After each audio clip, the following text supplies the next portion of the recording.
This lecture is an introduction to equations in Eviews. I will only demonstrate the simplest features, focusing on retrieving a linear trend line using the OLS formula. I will be using a simple dataset that I have downloaded from this site.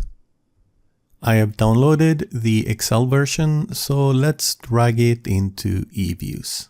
The dataset contains two series, Eval and GPA, where Eval is the average student evaluation of faculty teaching a particular economics course, and GPA is the average course grade assigned to students in that course. We have data from 23 courses. Let's create a group containing these two series. I'll then drag my series into the group. You can also create a group by typing group G eval GPA in the command window. To check if there seems to be a relationship between these two series, I'll do a scatter plot. With two series, the first series is placed along the horizontal axis and the second series along the vertical axis.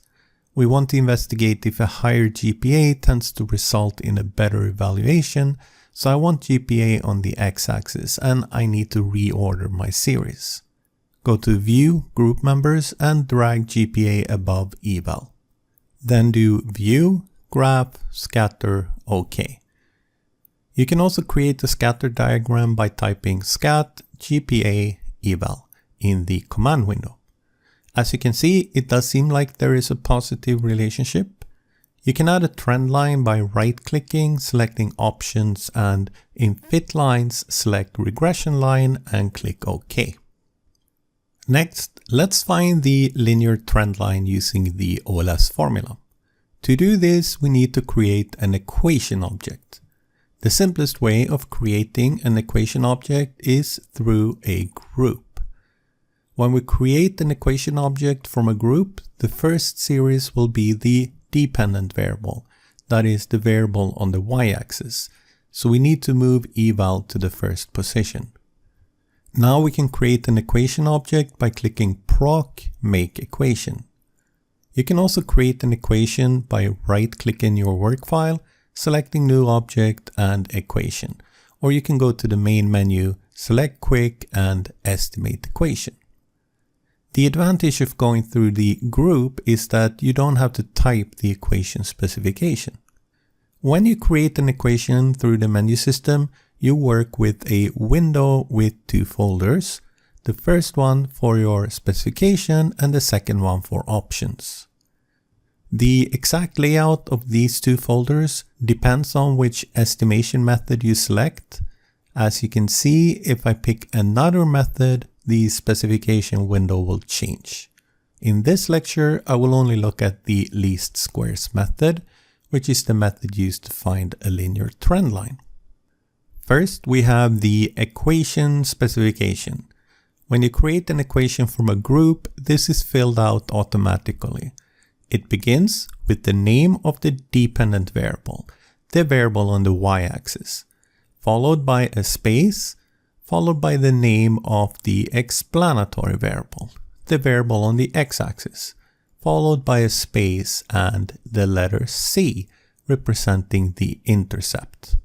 The order of GPA and C makes no difference. If you want to find a linear trend going through the origin, you simply delete the letter C. There is an alternative way of specifying your equation. You can type eval equal to C of 1 plus C of 2 times GPA. Here, C of 1 is my intercept while C of 2 is my slope. Let me revert back to the simpler form.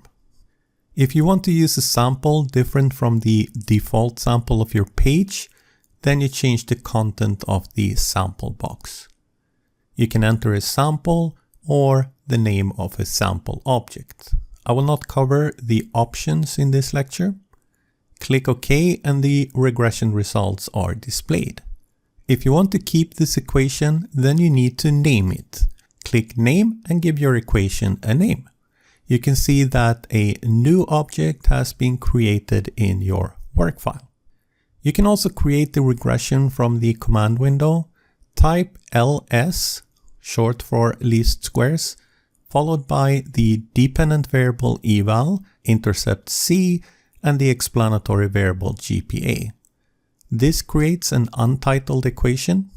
If you do equation followed by the name you want to give your equation, say EQ02, then .ls followed by eval c GPA, then you will create an equation object EQ02, which is now identical to the object EQ01.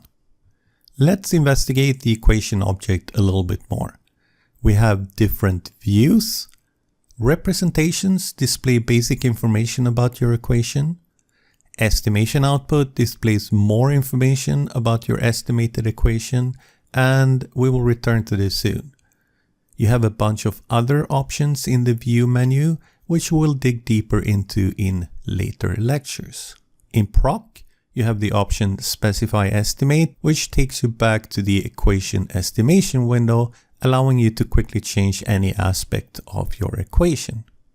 You can get to the same window by clicking estimate. Let's have a closer look at the estimation output. The exact structure of this output depends on the method you have used, and again I'm focusing on the least squares in this lecture. First, we have some initial information such as the name of the dependent variable, the method that we have used, date, time, sample, and the number of observations. Next, we have the estimated slope and intercept. The row beginning with C is the intercept and the row beginning with GPA is the slope. If you have chosen the alternative way of specifying your equation, eval equal to C of 1 plus C of 2 times GPA, then the initial table will look like this instead. The coefficient column contains the estimated values of our trend line. That is, this is B1 and this is B2, and our trend line is eval equal to 0.77 plus 0.92 times GPA. If you need to make any calculations using these numbers, you can store them in scalars. For example, to store the estimated slope in a scalar named B2, we type scalar B2 equal to EQ01 dot at coefs of 1. EQ01 is the name of the equation. The dot means that we will be looking at a member of the equation. The name of the function that returns coefficients is named coefs, which must be preceded by an @ sign. To this function, you feed a number representing the order in your output table. We have the slope first, and this is why we use the 1. If you want to get the intercept, simply change 1 to 2. You can find all the data members of the equation object in the object reference. Go to equation, scroll down a bit, and you find the data members. Here, for example, is the coefs method. So now you know how to estimate a simple linear regression model in Eviews. We will build on this throughout the course, considering more complex models and estimation techniques.